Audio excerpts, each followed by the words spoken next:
You are their creator. You giveth them life and spirit.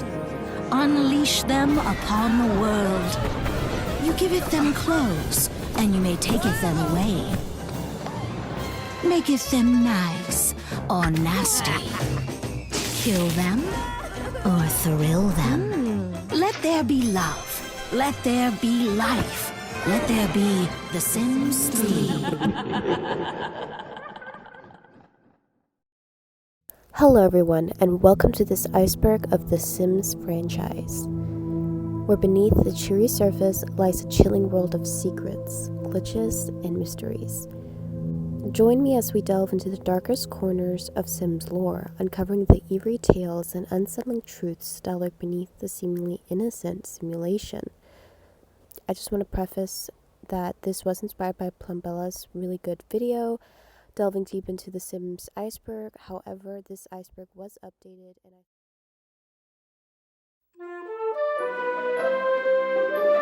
Sims 4 Cheese Grill Aspiration.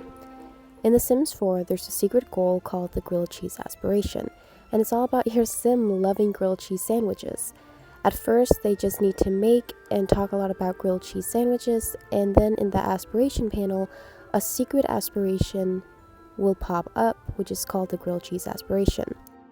One thing that's necessary to achieve this aspiration is that you need to chat with the Grim Reaper about grilled cheese sandwiches.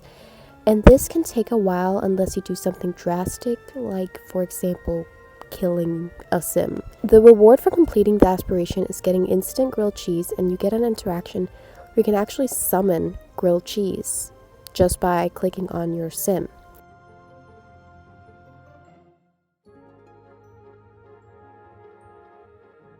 The Landgraab family is a long-standing fixture in the Sims series, tracing back to SimCity 3000 and evolving with each game installment. In various iterations, they're depicted as wealthy and influential, with different family members appearing across the games.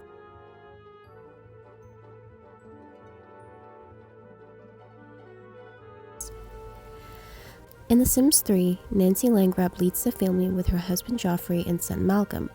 Nancy is quite ambitious, and her family competes often with the Alto family, who appears in The Sims 3. Malcolm, however, is a lot more reserved and shows little interest in the family's wealth. In The Sims 4, the Landgraabs continue their pursuit of wealth. However, their son Malcolm takes a darker turn, aspiring to become a public enemy. There's also a mystery surrounding a Sim called Johnny Zest, speculated to be a disowned member of the Landgraab family due to his pursuit of comedy. This family storyline unfolds across multiple games, showcasing their influence and dynamics within the Sims universe.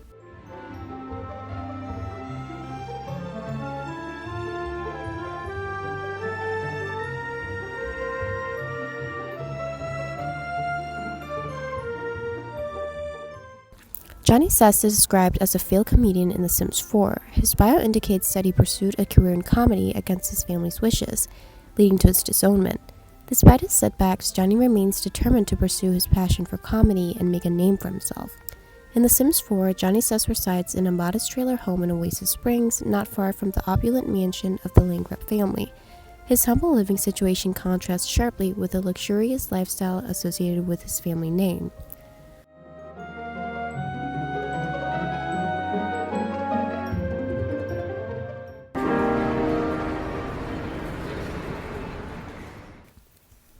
Rod Humble Computer. In The Sims 2, if you have the pack free time, you might notice a Sim leaving a gift on your doorstep with a computer. The Sim is called Rod Humble, a reference to an earlier EA employee and developer. On the computer, you can actually play The Sims 3.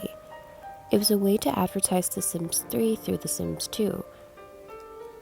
I thought it was a cute little Easter egg and a cute way of incorporating an ad, because you at least got a free computer in The Sims 2. Sunny the Clown and Clown Catchers. Sunny the Clown is a well-known figure in The Sims that can appear by placing a clown painting.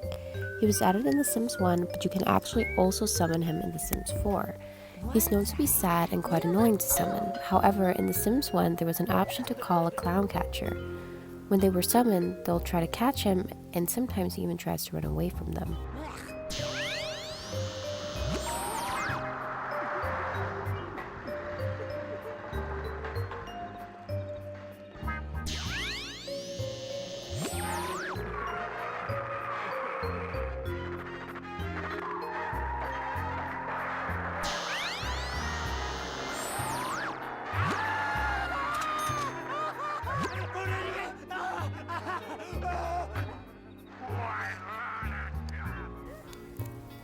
Sims movie in production.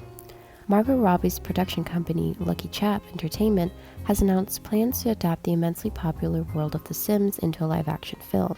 Teaming up with Vertigo Entertainment, the company behind the successful project Barbie, it aims to bring the rich and dynamic gameplay of The Sims to the silver screen. The film will be helmed by director Kate Herron, recognized for her work on the acclaimed series Loki.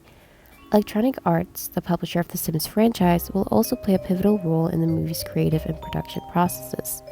Despite being the early stages of development, the announcement has sparked enthusiasm among fans eagerly anticipating the adaptation. Due to the success of Barbie, I personally think the movie will follow some of the same plot ideas, wherein Sims will probably gain a conscience and realize that they are in a simulation. Please comment down below what you think the movie will be about, and if you actually think it'll be good.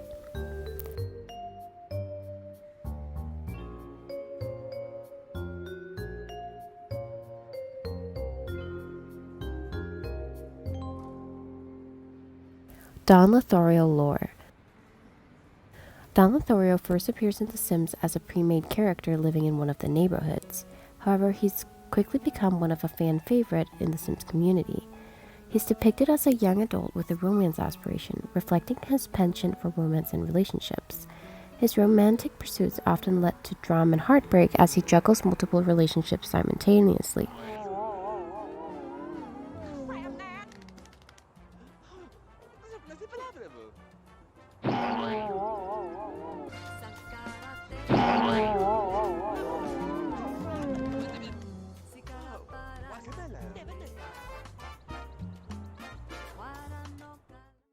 One of the most significant aspects of Don Lothario's lore is his involvement with Bella Goth, a beloved character in the Sims series. Players speculate about the nature of the relationship, with some theories suggesting that Don may have been involved in Bella's mysterious disappearance in The Sims 2. Don Lothario's interactions with other prominent Sim families, such as the Goths and the Calientes, add depth to his character's lore. His connections to these families often lead to complicated love triangles and conflicts. However, I think it gets interesting when Don Lothario appears in The Sims 3 with this description in his family bio. Don woke up one morning in a whole new world.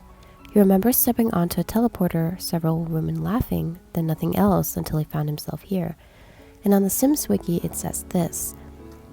Don's own personal bio reads, Don Lothario was facing a big choice between marriage and continuing to be a man about town. Will his accidental teleportation to a new town change his old ways? It's possible that the laughing women are some of his lovers, though that is unconfirmed.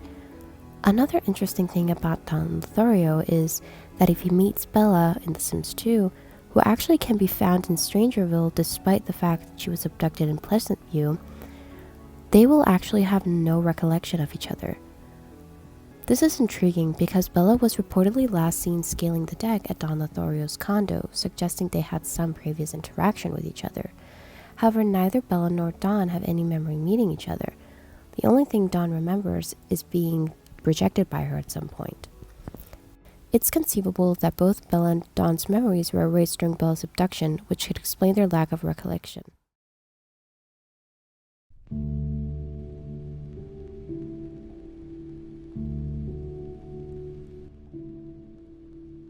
Bella found in Lunar Lake, Sims 3. Bella's life took a mysterious turn from Pleasantview, where she was abducted by aliens and found herself in Strangetown without memories. Over time, she regained her memories of her abduction and past life, attempting to return to Pleasantview but consistently ending up back in Strangetown. However, the circumstances of Bella's death in Lunar Lakes remain unexplained.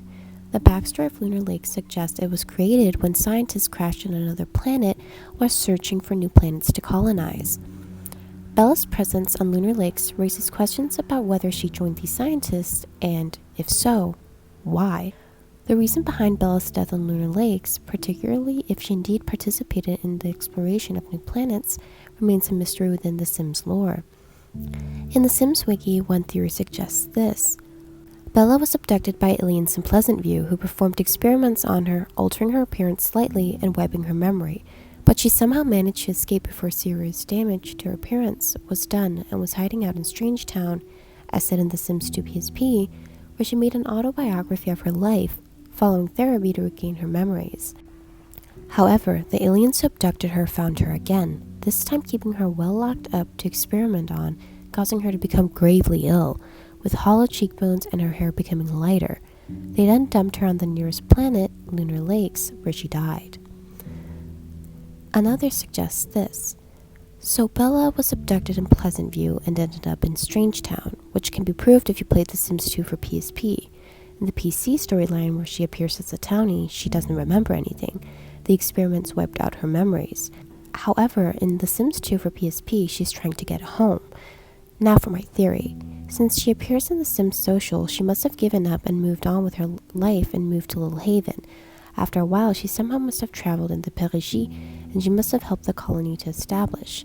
Then she passed away. Since all deceased Sims in Lunar Lakes have yellow skin and are blonde, coincidence? I don't think so. The alien ground must have dyed their skin and hair colors, and she started to decompose. That's why her face is so bony. What is strange is that the two first Sim games take place after The Sims 3, so somehow Bella has wound up back in time, died, and on another planet. Even though time travel has appeared multiple times in The Sims games, this part of the game has confused many, as well as I, which is why no one has come out with a fully fleshed theory on why Bella Goth appears in Lunar Lakes.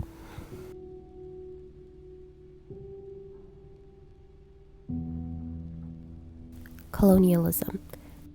The Sims 3 World Adventures expansion pack received high reviews, but it sparked criticism for cultural insensitivity. The premise of the expansion involved players exploring sacred areas in Egypt, France, and China, and looting artifacts for profit. While the adventure aspect may seem harmless fun, it draws parallels to the actions of colonizers who exploited and plundered ancient cultures for their own gain. This reflects a troubling historical pattern where cultural items were taken from their rightful owners, often never to be returned. While it is still just a game, the adventure aspect of the expansion is rooted in a troubling history of colonizers seizing previously inhabited land and appropriating culturally significant items for personal gain. This mirrors the historical pattern where museums were stocked with artifacts stripped from ancient cultures, often with little chance of returning them to their rightful owners. In World Adventures, players plunder tombs to obtain artifacts which they can then sell for profit, echoing the exploitation faced by real cultures throughout history. Breaking into tombs and taking artifacts, players unwittingly perpetuated harmful societal ideals. Even more concerning is that the Sims franchise repeated this mistake with the release of the Jungle Adventure Pack for The Sims 4 in 2018. While the pack made improvements in representing the Latin American culture, it still centered heavily on adventuring and stealing from the Salvadoran culture.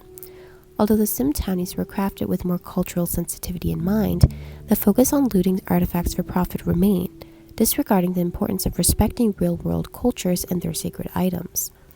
This continued portrayal of looting for profit perpetuates harmful stereotypes and fails to acknowledge the complexities and sensitivities surrounding cultural heritage.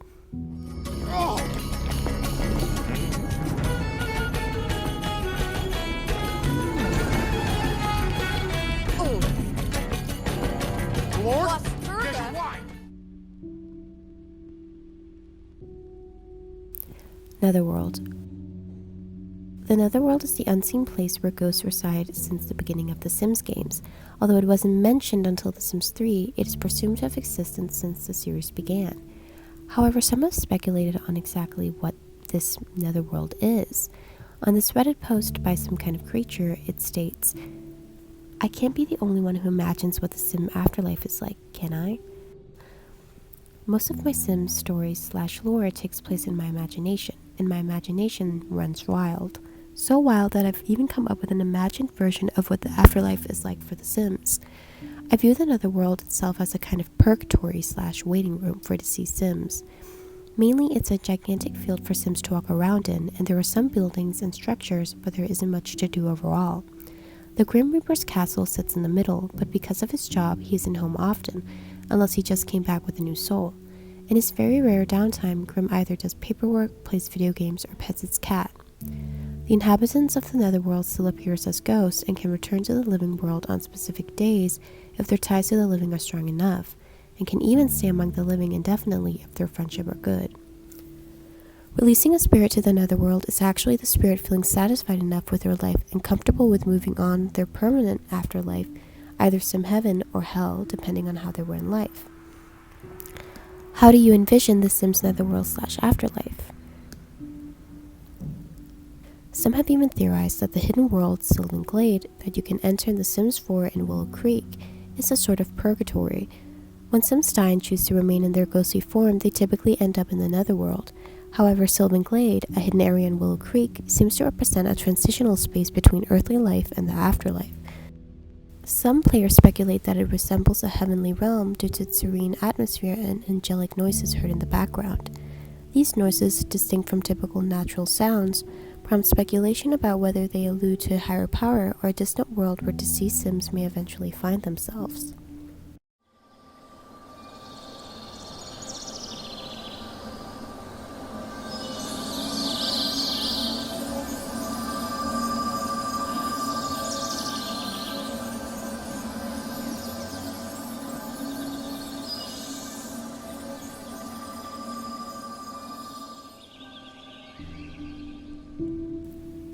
Father Winter babies receive powers. Father Winter is a unique character in The Sims 4 who appears during the Winterfest holiday season. Father Winter visits Sims households during Winterfest, bringing joy and gifts to those who celebrate the holiday. In gameplay, Sims can interact with Father Winter by asking for presents or taking a photo with him. However, you can also interact romantically with him, move in with him, and have a child with him. If you have a child with Father Winter, they will receive a trait called Father Winter's baby. Wow, Father Winter's actually their dad. That's amazing. Wonder if they get any magical abilities. One of their magical abilities is they get twice the satisfaction points during the holidays, which highlights that this child is quite happy for the holidays.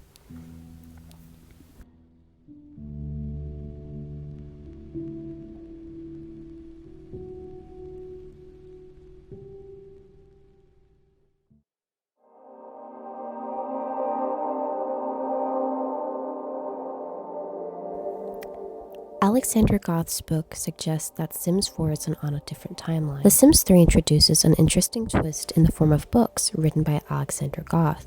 Despite the fact that the game is set 50 years before The Sims 2, the book is called Murder in Pleasant View, written by none other than Alexander Goth, who wasn't even born at this time yet. This discrepancy leads to theories about time travel and the possibility that Alexander traveled back in time to uncover the truth about Bella's disappearance. The book he wrote may serve as a way for him to document his findings and expose Mortimer's involvement. The reason I mention Mortimer's involvement is because that if you investigate further into the game, it reveals that Bella and Mortimer had a strained relationship, as evidenced by the lack of any relationship between them. Even after Bella is resurrected, she does not have a relationship with Mortimer, though she recognizes her children as family. At this stage, I've redone this 4 times. Each time, Bella and Mortimer's relationship points change. Once it was 1, then it was 14, then, I don't know, some other number, but not that high. This is obviously randomized, so we know the mechanics here, so it's good to know that Alex's claim does in fact happen. Their relationship stinks without cheats, and almost always they fight, or they don't get along. Now, maybe this is because Bella has no personality points, so I tried it out with her kids as well, and surely enough, it's all good. Mortimer never got an attraction to Bella. In fact, it was always repulsion. So this bit is actually This suggests that Bella and Mortimer divorced well before abduction and hints at the reasons behind Mortimer's animosity towards her. If divorce isn't the reason, it may showcase another problem, which is Mortimer's jealousy of Bella's relationship with Don Lothario. Contrary to expectations, Mortimer's memory of Bella being abducted by aliens is actually not a negative one. In his family album, he is seen looking up at the sky with a smile while thinking of Bella. This raises questions about Mortimer's true feeling towards Bella and adds to the mystery surrounding her disappearance. Was Mortimer pleased by Bella's abduction, or was he simply pleased and fond over his previous memories of Bella? No one truly knows, and Mortimer's involvement is still a question to this day.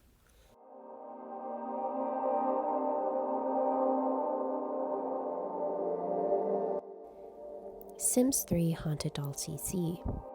In June 2010, a doll named Girl Doll Dress infected the Sims 3 game, spreading like a virus through custom content on the Sims 3 exchange. The doll was invisible and caused game crashes and lag. It was accidentally uploaded and caused a moral panic in the community. The Sims team actually had to make a statement and provide instructions to remove the doll. Some had blamed the creator and questioned the safety of custom content. However, it wasn't the creator's intention to create virus-like custom content, and therefore the creator unreasonably gathered a lot of criticism and hate.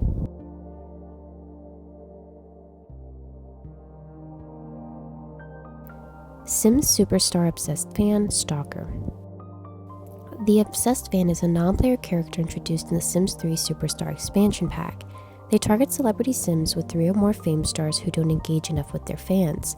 Obsessed fans will stalk the Sims at home and on community lots, rummaging through the garbage and even sneaking into their home to steal awards. To protect against them, players can install the SETI Lock Celebrity Security Door on buildings, preventing obsessed fans and non-famous Sims from entering. The Sim will continue to be stalked until they improve their relationship with their fans. However, there are ways to deter or temporarily remove the obsessed fan. Celebrity Sims can confront and ask them to leave, but they will eventually return. Butlers or the tragic clown can also fend them off. Additionally, on Studio Town or Vacation Island lots, Sim can ask Lana or Kana to remove the fan. Using a voodoo doll or casting the totification spell can also scare off the obsessed fan. Contrary to getting the obsessed fan in The Sims 1, in The Sims 4 it's quite the opposite. Instead of it being a bad relationship with fans, having a too good of a relationship with fans can result in getting the stan or fan mail fame quirk. The stan quirk causes a celebrity Sim to attract the attention of an obsessed fan who will follow them around everywhere, even to their home. Obsessed fans who are invited into celebrities' home may steal objects. Additionally, with the fan mail quirk, celebrities will frequently receive collectibles and garbage in the mail. Some of the fan mail can be actual letters to the Sim, which can be threatening or be very critical. Should you choose to invite a stan or obsessed fan into your home, keep a close eye on them because they will almost always look for a chance to swipe a souvenir from your home.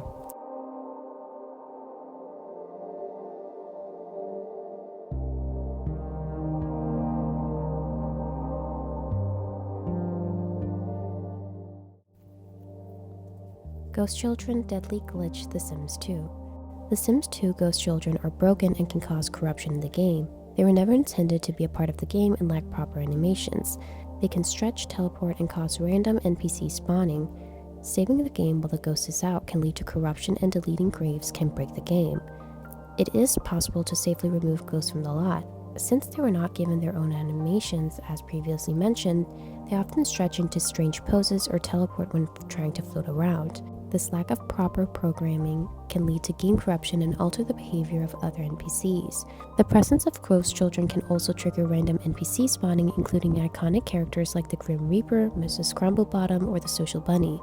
These unexpected NPC appearances can further contribute to the game corruption and disrupt the gameplay experience. Due to glitches in the game, ghost children can sometimes appear as living Sims and interact with NPCs. This can result in unexpected and unusual interactions, such as a ghost child having conversation with the Grim Reaper or the Social Bunny. Ghost children in The Sims 2 can leave puddles behind them as they haunt the area where they died. These puddles can negatively impact the environment meter of other Sims on the lot, leading to a decreased mood and overall gameplay disruption. The presence of ghost children can create an eerie and unsettling atmosphere.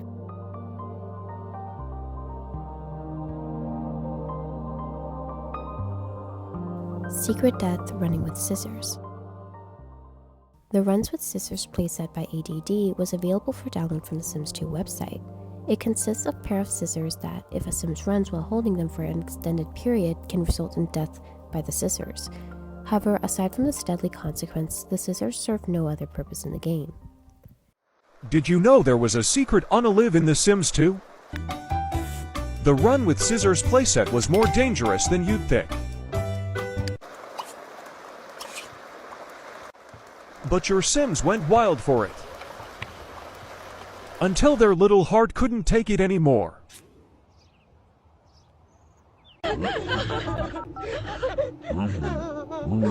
Don't run with scissors, kids.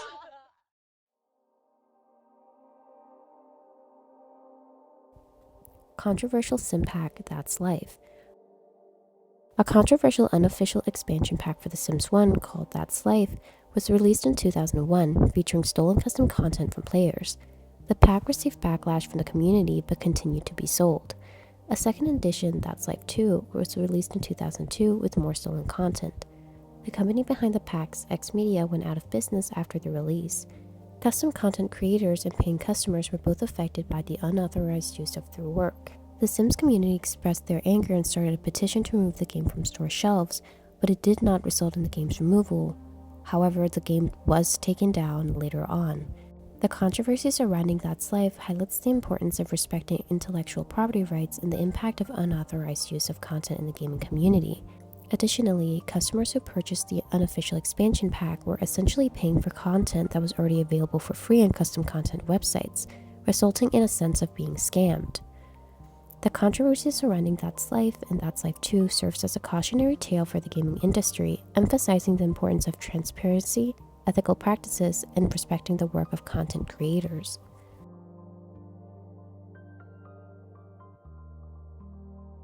Most corrupt sim, Knut Futa. One of the most infamous sims in the series is Knut Futa. He's a corrupted sim who is missing proper character data and is dangerous to resurrect due to his corrupted state. Knut, a dead delivery sim, has no relationships, skills, or personality. He has a disfigured body and is unable to have children. Many advise against attempting to resurrect Knut since it will corrupt one's gain. What is strange about this sim is that even though it is common to have missing data if you are a deceased or not playable sim in The Sims 2, Knut is missing almost all of his data except his appearance. He has no DNA, no interest, or aspirations. If you do add him to your household, the game will treat him as a baby due to the missing data. However, your game will be flooded with errors if you try to interact with him. He's not fixable, yet many have tried. He has sort of gained this humoristic influence on the Sims 2 community, with many creating animations and stories of him.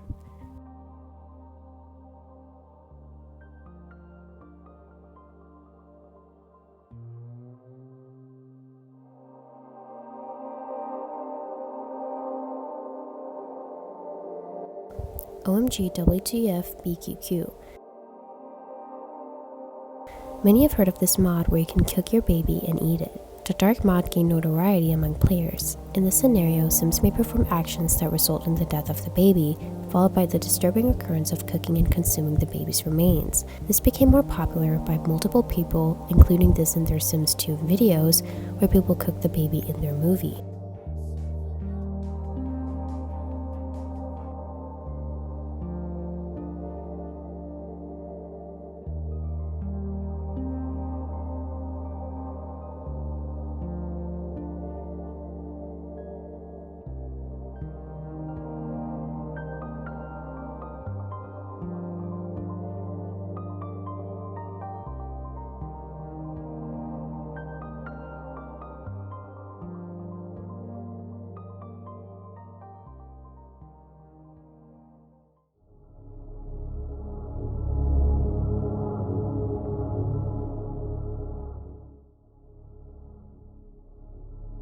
Secret Cult.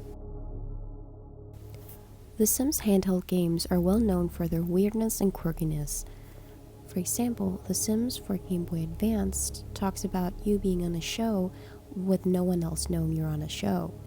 However, The Sims 2 for Nintendo DS takes this strangeness to new heights due to the fact that it has a cult in it.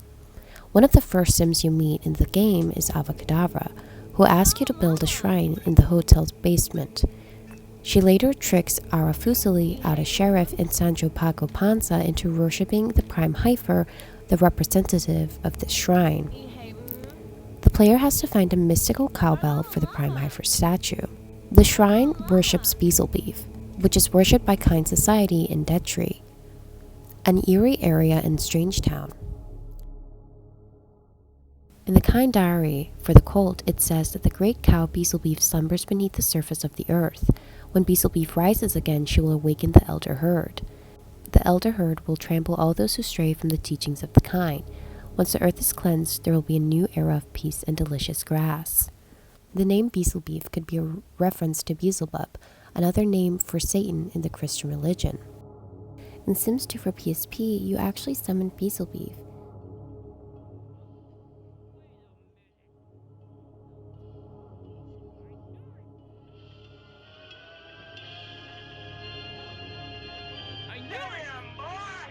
Oh my god, he's so big.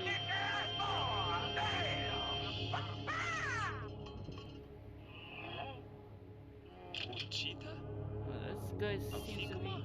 You again! What are you up to?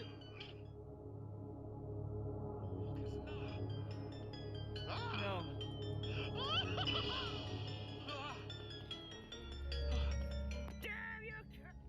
Despite their absurdity, these handheld games are considered canon to the Sims franchise. These games imply that while players peacefully manage their Sims in The Sims 2, a secretive cow-worshipping sect grows nearby, waiting for Beezlebeef's rise to power.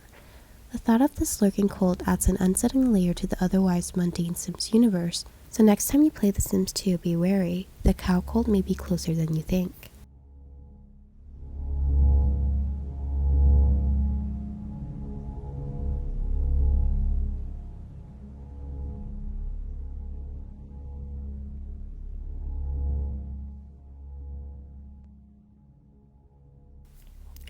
EA Office Fire Sims 2 Beta. The Sims 2 Beta is a version of the game that was in development before its official release. One notable aspect of the Sims 2 Beta is an incident referred to as the EA Office Fire. This event occurred during the game's development when EA's office in Redwood City, California experienced a fire. The fire reportedly caused significant damage to the EA office, including the loss of computers and data related to the Sims 2 development. As a result, portions of the game's code, assets, and other developmental materials were lost in the fire. This incident had implications for the game's development timeline and may have contributed to changes or delays in the final release of The Sims 2. While details about the extent of the damage and its specific impact on The Sims 2 development are not widely documented, the EA Office Fire is often mentioned in discussions about the game's beta phase and challenges faced during its creation.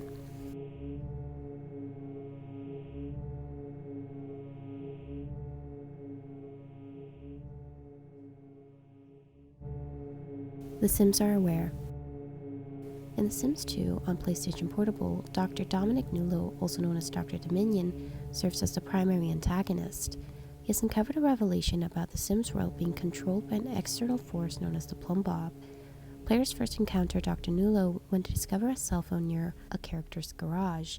Later he reveals his true identity as Dr. Dominion, an evil super genius. His ultimate goal is to seize control of the player, viewing them as the primary target due to their perceived autonomy amidst the controlled environment. In The Sims 2 on PlayStation Portable, Dr. Dominic Nulo orchestrates his own cult known as the Kind Society, operating under the alias El Toro. He uses his cult to summon the ancient demon cow Beezlebeef. Eventually, players confront Nulo at the monument after he teleports from his lab in Division 47's secret sublevel. In the climax of the game, Nulo attempts to manipulate the player's character using brain manipulation. However, the player resists, causing Nulo to disappear. Only his peculiar helmet, designed to prevent the green diamond from controlling him, remains behind.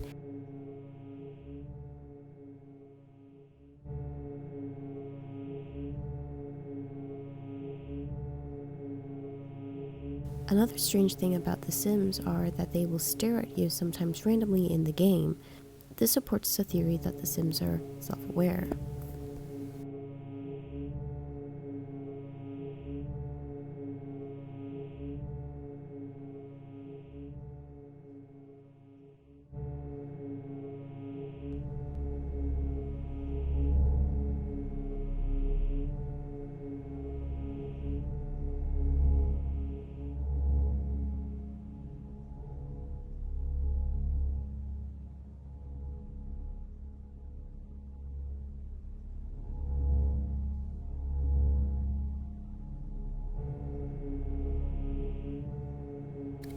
Paintings changing.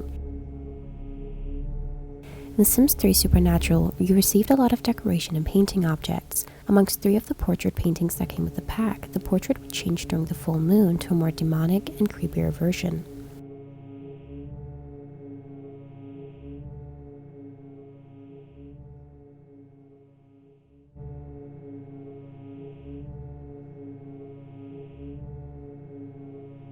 Guinea Pig Disease. Illnesses or diseases have been part of the Sims series since The Sims Live and Large. They usually result in a significant drop in motives and mood, and may even cause death if not treated in time. Introduced in the Live and Large expansion pack for The Sims, Guinea pig disease is a condition that Sims can contract if they're bitten by a guinea pig living in a dirty cage, or if they come into contact with other infected Sims or objects cloned from the guinea pig. Symptoms of guinea pig disease include frequent sneezing and coughing, accompanied by a rapid decline in the affected Sim's comfort and energy motives. If left untreated, the disease can be fatal for the infected Sim. However, due to a glitch in the game, Sims who die from guinea pig disease cannot be successfully resurrected by the Grim Reaper. Attempts to revive them will result in immediate death once more.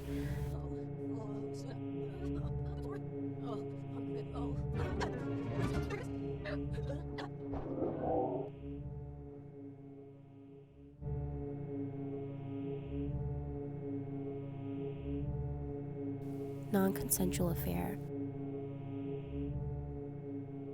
In The Sims 2 for PlayStation Portable, the Beakers are experimenting on Jimmy Branco, a garbage man kidnapped after the death of Nervous.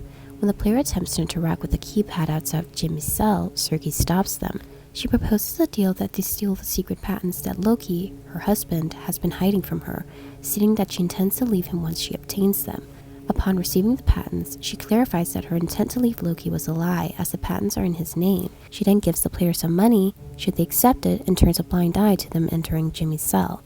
When intimidated by the player, Sergei reveals that she's having an affair with Dominic Nulo. She states that she does not understand why she did it, and when she was around him, it was like she had turned into his obedient little worker ant, very strongly implying that she was unknowingly mind-controlled into the affair by Dominic. Despite her relationship with Loki having evidently deteriorated, she expresses that she would never betray her husband, and that it was the one thing she promised herself she'd never do. If the player snitches to Loki, he and Sergei would proceed to get into a fight. In The Sims 2 for PlayStation Portable, Sergei Beaker is portrayed as a complex character entangled in a non-consensual affair with Dominic Nulo. This is a darker turn the game takes, since it hints to sexual assault and emotional trauma. Even though it doesn't explicitly say that she was sexually assaulted or emotionally manipulated, it is highly implied by the game.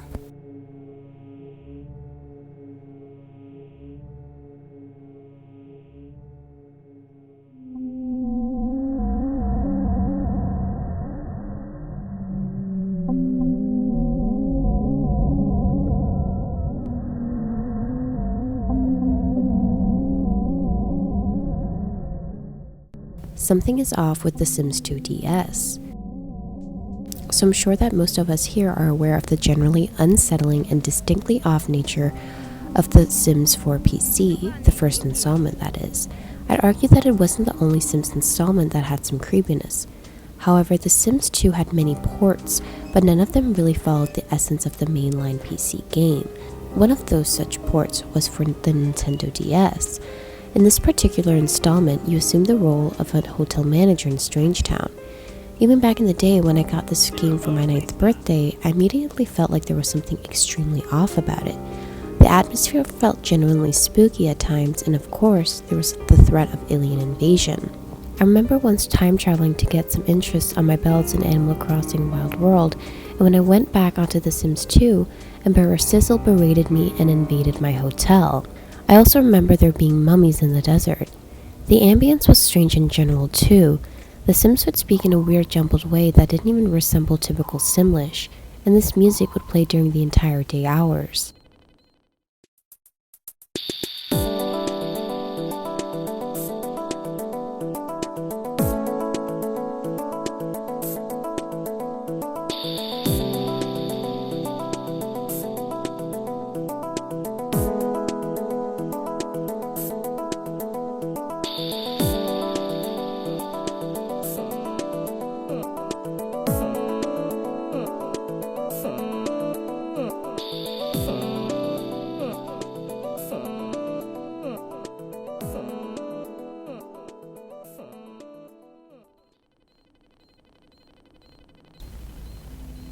It's been at least 13-14 years since I last played, so I'm sure I'm not remembering everything, but I thought some of you might dig it.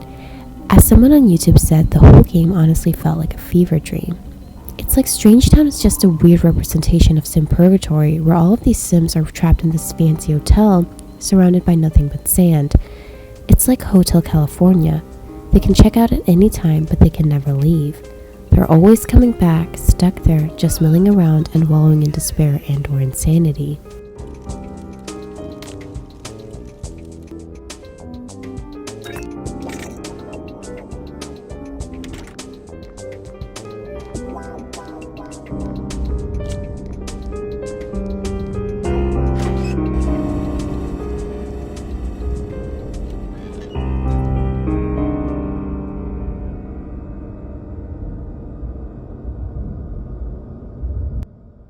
EA planned for Toddler death. If you use the kill cheat from the Tomb of Life and Death on a Toddler, there is an entire animation for it. However, it isn't possible for toddlers to die. Instead, they get taken away by social services. Some theorize that EA planned for toddlers being able to die, but scrapped it in the end and replaced it with social services due to it being too inappropriate for toddlers being able to die. Other discussions on Sims forums also showcase leftover game files of certain deaths towards children and toddlers.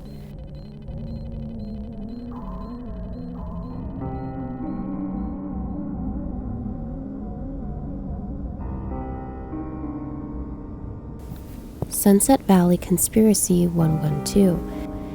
In the early years of The Sims 3, a peculiar mystery captured the imagination of players: the grand stone blocks hidden in Sunset Valley. These blocks, adored with drawings depicting UFOs and aliens, sparked speculations and theories among the community. One theory, known as the 112 theory, gained traction as players sought to unravel the mystery behind these curious symbols. This theory proposed that a Sim would be abducted by aliens at midnight of their 112th birthday, but only if they went to bed precisely at 11 p.m. While the theory may seem far-fetched in hindsight, it ignited excitement and curiosity among Simmers, eager for the return of alien abductions in the game. Despite the passage of time and the introduction of aliens to The Sims 3, the memory of this intriguing theory continues to evoke nostalgia for many players who fondly recall their youthful fascination with the mysteries of Sunset Valley. Does any of the older players remember these weird theories revolving around those stone blocks in Sunset Valley? The 112 theory said that a Sim will be abducted by aliens on midnight of their 112th birthday, but only if the Sim goes to bed at exactly 11 p.m. Obviously, this theory made the rounds quickly, and some people have claimed that it actually happened to their Sims, and other people then tried to replicate it as well. Of course, now if we're looking back, it seems like a dumb little conspiracy made up by Simmers who wanted aliens and alien abduction back in the game, but it still induces nostalgia in me because I clearly remember my 10-year-old self binge-watching/reading YouTube videos and forums posts revolving this theory. Sadly, every one of my attempts to recover such videos and posts have proven unsuccessful yet, probably due to aliens now actually being in the game, clogging up all search results on the matter. But does anyone else remember this theory? I can't be the only one, right?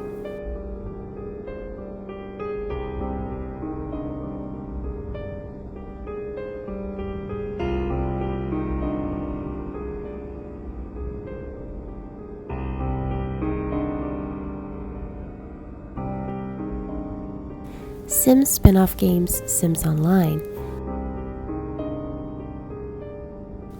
Following the success of The Sims, EA and Maxis developed The Sims Online, a massively multiplayer online game set in the Sims universe. Players could engage in online play with others via PC, choosing from 12 cities and developing necessary skills to unlock interactions and careers. The Sims Online was a subscription-based online multiplayer adaptation of Maxis' 2000 game, The Sims. It allowed players to interact with others on user-created virtual lots, customize properties, and earn in-game currency by taking on various jobs.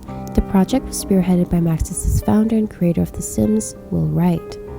Despite some success, The Sims Online faced controversy as players set up virtual brothels and exchanged woohoo for civilians. Essentially, The Sims Online had become a form of prostitution for some players. Ultimately, the game was rebranded as EA Land before being permanently shut down in 2008. While online gaming was still in its early stages at the time, EA has since considered reintroducing online multiplayer elements to the Sims series, especially in the context of creating a Sims 5. The Sims Online also stirred controversy due to its open-ended approach to social interaction, which sometimes led to organized player harassment.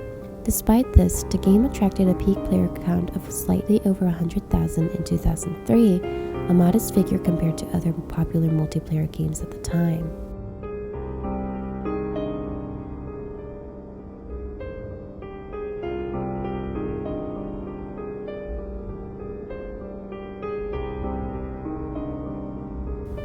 Dark web and illegal mods.